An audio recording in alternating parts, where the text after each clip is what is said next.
¿Qué forma tiene tu miedo más profundo?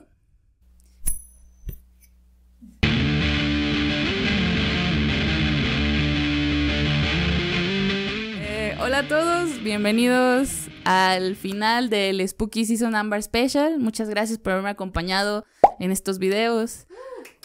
El próximo año tendremos más. Podemos hacer uno a mitad de año, no se preocupen. Bueno, el día de hoy quiero hablar acerca de los mejores monstruos de todos, claro que sí, los vampiros.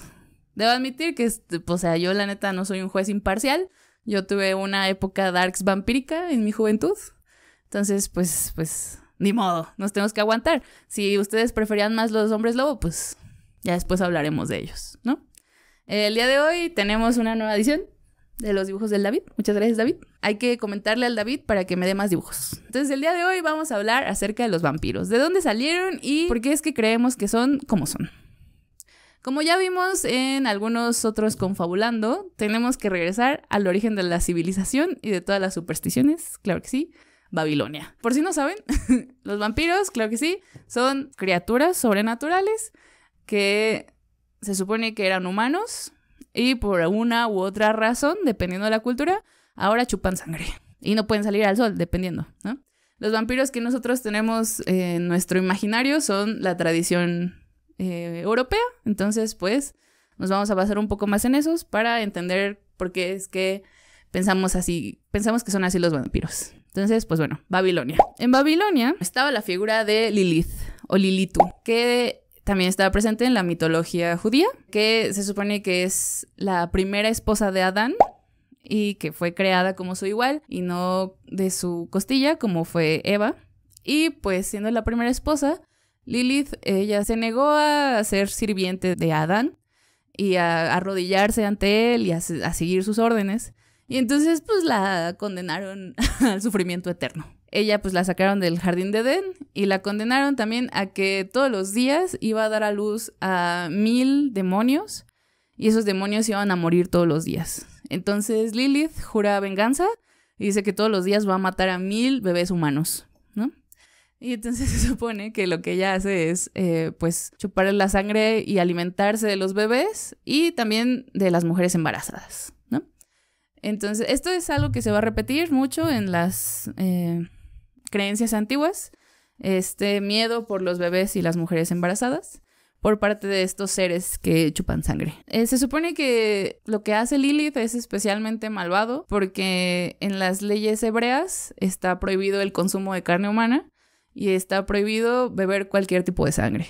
Entonces se supone que Lilith está tratando de atacar las leyes más sagradas de la tradición hebrea. Entonces, también en Babilonia está la diosa Lamashtu, que se supone que es una diosa con cabeza de león y cuerpo de burro. Ella también se buscaba alimentar de la sangre y los cuerpos de bebés y mujeres embarazadas. Y se dice que antes de que una mujer supiera que estaba embarazada, se les aparecía la diosa y las veía como muy atentamente, porque la diosa ya sabía que estaban embarazadas y debían de cuidarse de ella, porque eran una posible víctima. Después de eso tenemos, claro que sí, a los griegos, los loquillos. Tenemos dos figuras importantes. Debo decir que al inicio de las tradiciones casi todos los vampiros son mujeres o entidades femeninas, ¿no?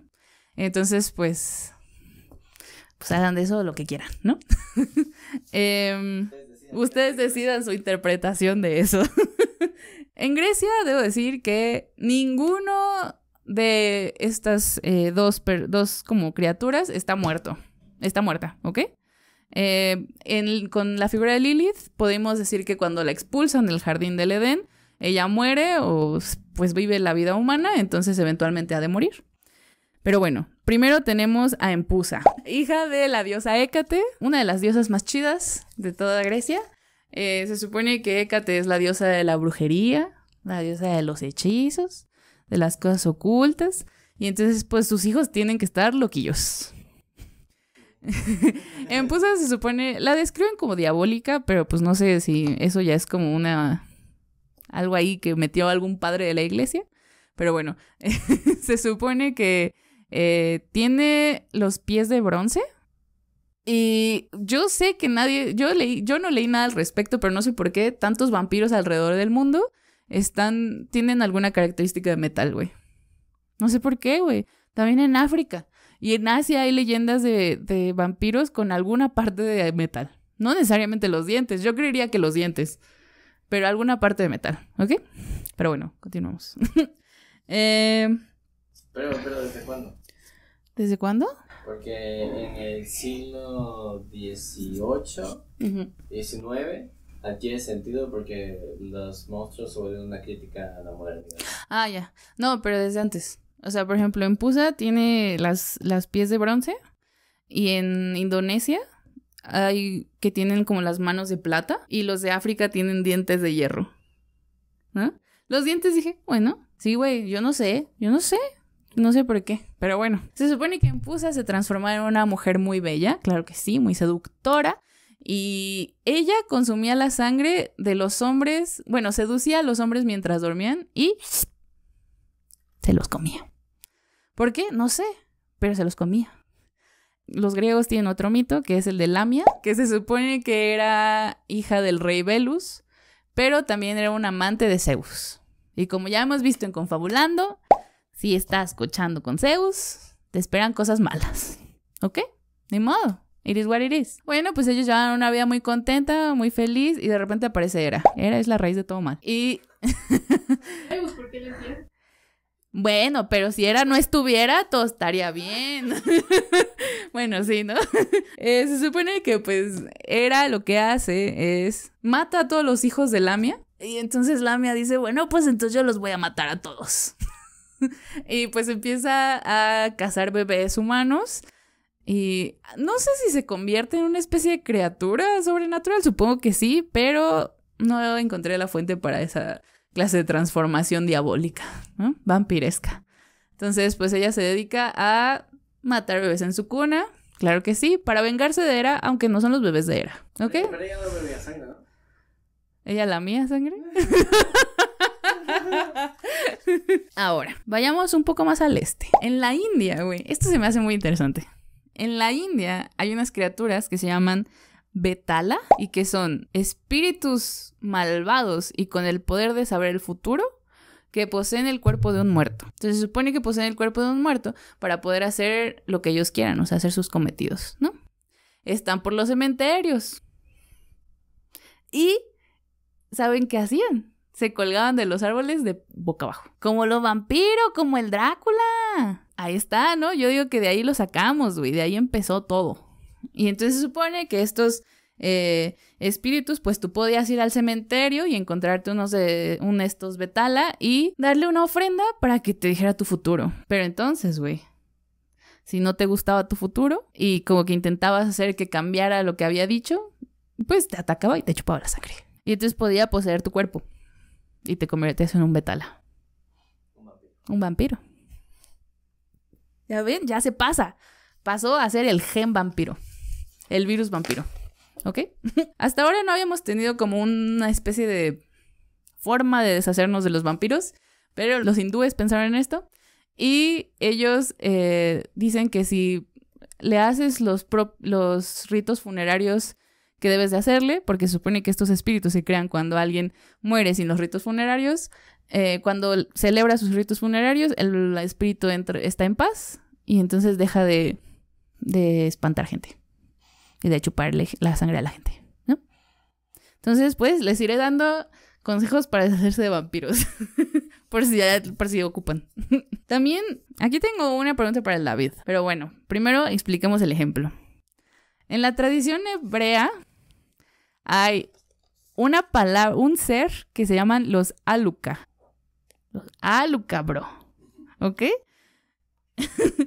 Y pues se traduce, o sea, la traducción literal es sanguijuela, ¿no? Entonces son seres que pues son sinónimos de vampiros y se entendía que son pues seres que tomaban la forma de seres humanos, pero pues no necesariamente eran seres humanos y que se podían convertir en lobos y podían volar si se soltaban sus largos cabellos, ¿no? Entonces yo dije, a lo mejor los de Castlevania son de esta, ¿no? No, qué triste. No, bueno. pero, o sea, Alucard y Drácula Simón. pueden convertirse en neblina, en lobo, en vampiro. Sí, son de estos, David. ¿De qué estás hablando? Y el hijo de Drácula se llama Alucard. Simón. Drácula al revés. Pero suena a Alucard, ¿verdad? ¿Qué pedo? Nintendo, págame. Suena bien. Bueno, el punto es que los Alucards, pues obviamente, ellos ya se dedicaban como a chupar la sangre a la población en general. No necesariamente, no eran picky, no sé, no nada más necesitaban sangre de niño, ¿no? Pero se supone que aquí empieza a haber como extrañas tradiciones de cómo identificar a un vampiro, ¿ok? Les voy a explicar cómo identificar si hay un vampiro. Se llevan un caballo virgen. Un caballo virgen, bro. Sí, un caballo virgen. Y entonces le montas un niño virgen. Y entonces el niño virgen tiene que andar, el par de vírgenes, tiene que andar por todo el cementerio y a donde el caballo le haga a la tumba, ahí está un vampiro. Ahí está un vampiro, güey. Y entonces, más vale prevenir que lamentar, dijeron los medievales.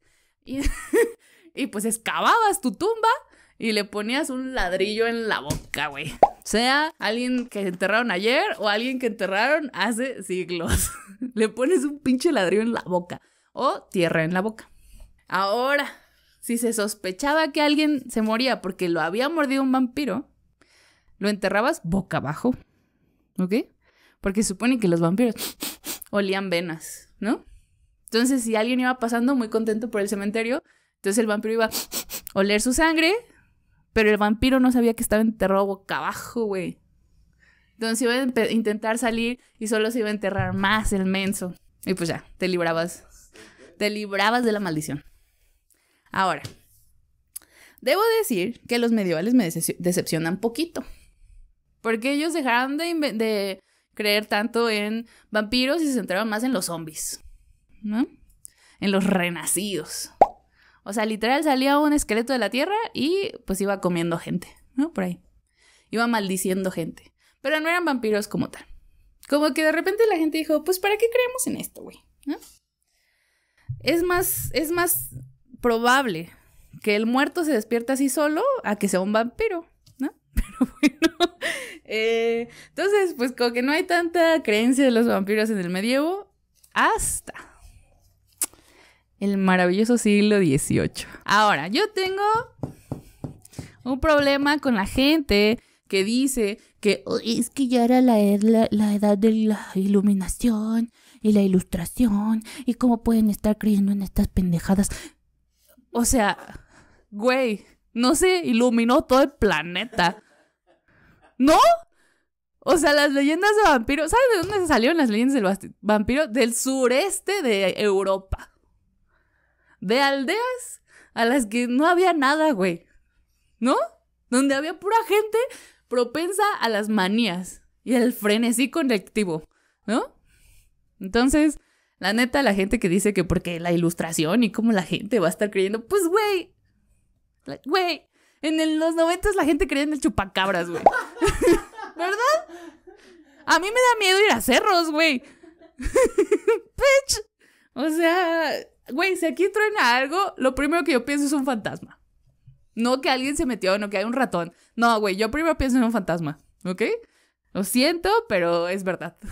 Entonces, sí, porque lo escuché primero en un video que estaba lloviendo acerca de vampiros.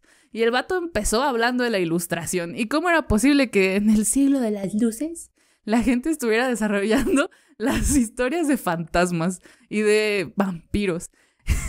Y dije, bueno, está bien, solo es este güey. Y entonces seguí leyendo y todo el mundo lo usaba como pretexto para burlarse de la gente, güey. Y la neta, no. Not on my watch, bro. Pero bueno, siglo XVIII, güey. Siglo de la ilustración, el siglo de las luces, la gente estaba loquita. Frenesí de los vampiros, güey. La controversia de los vampiros, así se le llamó a este asunto. Sureste de Europa, siglo XVIII. Tenemos los primeros casos documentados de vampiros, güey, en Serbia. 1721.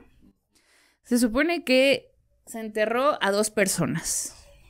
Voy a leer los nombres porque la neta no quiero como decirlos muy mal. Pero bueno. El primero es Peter Blagorovich, ¿no? que se supone que era un señor que se murió a los 62 años, pero regresó al día siguiente a pedirle comida a su hijo. Y entonces su hijo dijo, "Nel pastel", y el señor se fue. Y entonces regresó el señor y mató a su hijo al día siguiente. Y su hijo se murió sin sangre. Se supone que sin heridas como, o sea, obviamente si le cortas el cuello a alguien, pues le va a morir sin sangre, ¿no? Pero se supone que no tenía heridas externas y no tenía sangre, mi compa. Y entonces, pues ya todo el mundo dijo, qué raro, güey. Se murió de susto, ¿no? Algo así. Y entonces los vecinos empezaron a caer como moscas, güey. Hasta que fueron a la tumba de este güey, lo desenterraron y vieron que estaba gordo. Un señor que supone que siempre había sido muy delgado y todo eso estaba gordo, güey. Por supuesto, nadie pensó que se estaba inflando su cadáver. No. Dijeron que era un vampiro que se estaba chupando la sangre, ¿no? Y entonces fueron y estaca en el corazón. Estaca en el corazón y decapitado. La neta del segundo se llama Arnold Paule. Simón, güey. Y... Gran nombre. Simón. Se supone que este güey, se supone que ya había sido mordido por un vampiro años antes, güey. Y era un granjero. Era un soldado convertido en granjero. Y entonces el güey se murió arando la tierra. Así, se cayó y se murió. Entonces lo enterraron y de repente la gente se empezó a morir, güey. Se empezó a morir. Nadie sospechó rabia, pero pues decían que ese güey andaba por ahí por las noches, ¿no?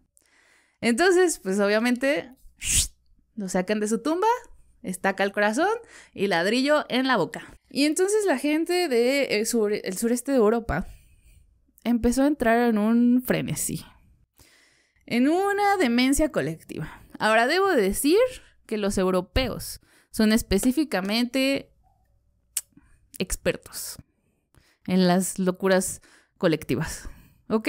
Se pusieron a bailar en Francia, güey. Y se murió gente de bailar.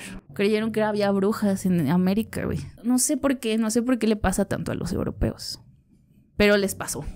Y creyeron que todo el mundo era un vampiro. Y entonces empezaron a sacar tumbas y empezaron a decapitar cuerpos y empezaron a meter ladrillos. La gente empezó a producir ladrillos específicamente para meterlos en los cuerpos, ¿ok? Y pues se empezó a hacer como una epidemia de vampiros. La gente iba por ahí muriéndose de un ataque de vampiro, güey. Incluso Voltaire escribió al respecto, güey. Y dijo que... Se los voy a leer. Dice, estos vampiros eran cuerpos que salían de sus tumbas en la noche y chupaban la sangre de los vivos, ya sea desde la garganta o el estómago. Después regresaban a sus tumbas y las personas que quedaban vivas se volvían pálidas, se consumían hasta la muerte, mientras que los cuerpos terminaban gordos, rosados y gozaban de un excelente apetito. Esta controversia, güey, llegó hasta la emperatriz de Austria, güey. María Teresa, güey. Y esta morra dijo, ¿qué le está pasando a estos campesinos? Tris manda a su médico de cabecera y lo manda a estas aldeas a decir, oye, güey, ve a checar qué están haciendo ahí, ¿no? A ver si hay vampiros, porque qué tal que si hay vampiros y yo estoy aquí culpándolos a los pobres, ¿no? Entonces, pues va el médico, investiga los casos. La neta no quedan tantos registros de cómo investigó. No sé qué fue a hacer. Pero pues el vato dice que no existían estas madres, ¿no? Y entonces María Teresa hace un crimen. Sacar tumbas y desenterrar muertos. Y entonces va el papa y dice, claro que sí, siempre ha sido un crimen. No sé qué están haciendo estos güeyes, güey. Pero bueno, lo hacen un crimen oficial, güey. Un crimen del Estado también, no solo de la iglesia. Entonces, pues, sí tuvieron que meter gente a la cárcel como para reforzar esta creencia de que sí era un crimen. Y pues entonces como que para el frenesí de los vampiros. Pero ya había sido suficiente para quedar en nuestra imaginación por siempre. Y entonces, no sé si ustedes sepan, pero el señor Byron y sus compitas les gustaba hacer esta clase como de viajes, como tipo se iban a Tasco y entonces se ponían a hacer historias. Y de ahí salieron un chingo de monstruos hasta nuestros días. Frankenstein, de ahí salió. Las historias de Hombre Lobo, de ahí salieron, güey. ¿Por qué? Por el romanticismo. Vayan a checar los videos del David. Vayan a checarlo. Pero bueno, el punto es que en 1819, un señor que se llamaba John William Polidori, él escribió una historia que en realidad la contó Lord Byron, ¿no? Pero este güey dijo, de aquí soy, y la escribió y la publicó. Y entonces escribió la historia que se llama El vampiro. No se les va a contar, pero les voy a decir que está chida y es cortita. Pero aquí se hace, se establece como pues como esta figura sensual y como acá mágica del vampiro hasta ahora, ¿no? El vampiro deja de ser algo que solamente vas a temer y que si lo volteas a ver en la calle te vas a ir, ¿no? Empieza a tener como toda esta magia que te hace atraer, que hace atraer a la gente, ¿no? Y que la verdad sigue en las historias hasta hoy en día, ¿no? Les quería decir lo de Polidori porque siento que todo el mundo piensa que Drácula fue el primero. Pero antes de Drácula y después de Polidori estuvo Carmila, güey. La primera vampira lesbiana de la historia, güey. Claro que sí. Claro que sí, Pau. 1870s. Es muy bueno, eso me gusta mucho. Pero entonces se hace toda esta tradición de que los vampiros empiezan a reflejar otra cosa. Siento que antes los vampiros reflejaban cierto miedo a una muerte temprana. Las muertes de las mujeres embarazadas, pues una muerte injusta, porque se está creando una vida y de repente se muere alguien, ¿no? O pues pasa todo este tiempo y el bebé nace muerto, güey. Entonces, ¿qué pasó ahí? Pues hubo un vampirillo, ¿no? Que hizo su cometido. O pues los bebés, que a veces los bebés mueren sin ninguna explicación y entonces la única explicación que se puede dar es que hay un monstruo por ahí que es tan malvado que se alimenta de bebés, ¿no? Entonces, siento que los vampiros, después del romanticismo, empiezan a tener una figura como más que responde a otra clase de como miedos que tenemos, ¿no? Y como son una buena representación de los deseos, como que no quería a la gente expresar como parte de ellos, ¿no? Sino que estaban cayendo bajo el encanto de un ser que no tenía ninguna limitación, ¿no? Y no ponía limitaciones ni a su apetito, ni en muchos casos a sus deseos sexuales, ¿no? Y no solamente pasó esto en Europa, quiero contarles un par de ejemplos fuera de Europa para que vean que no solamente en Europa pasaba esto, ¿no? En África, en el oeste de África, donde ahora es Ghana, se cree que hay una criatura que se llama Sasabonsam, que se supone que son estos seres de dientes negros y de metal, y con la piel rosa y los cabellos rojos, y pues habitan en los árboles. Pero ellos se supone que en vez de atacar solamente por atacar, se supone que atacan a la gente que no cumple con las leyes que ellos llaman de renovación, que se supone que hay temporadas en las que no deberías de entrar al bosque a cazar o a talar, porque la naturaleza se está recomponiendo de todo lo que han hecho los hombres, ¿no? Durante algunos meses. Entonces, se debe de respetar esa clase de territorios y estos seres atacan cuando alguien entra, mientras está en el proceso de recuperación del bosque. Y también en Indonesia hay una criatura que se llama el Penanggalan, que se supone que es una mujer, ya sea joven o anciana, pero es muy hermosa, de cualquier manera. Y se supone que obtuvo esta belleza gracias a la magia negra y que tuvo que sacrificar personas o niños para obtener esta belleza eterna. Gracias como a este pacto que se hace, la entidad se transforma la persona se transforma en una entidad oscura que nunca puede saciar su sed. Entonces, la única manera que se le ocurre de cómo saciar su hambre y su sed es pues buscar las vidas de niños y de mujeres embarazadas. Entonces podemos ver que se repite mucho pues esta clase de criaturas a lo largo de la historia. Y pues les quería dar como una cita también del buen Voltaire. Él dice que después de la mitad del siglo XVIII, los vampiros ya no son un miedo de la población, sino que se convierten en una criatura de las historias.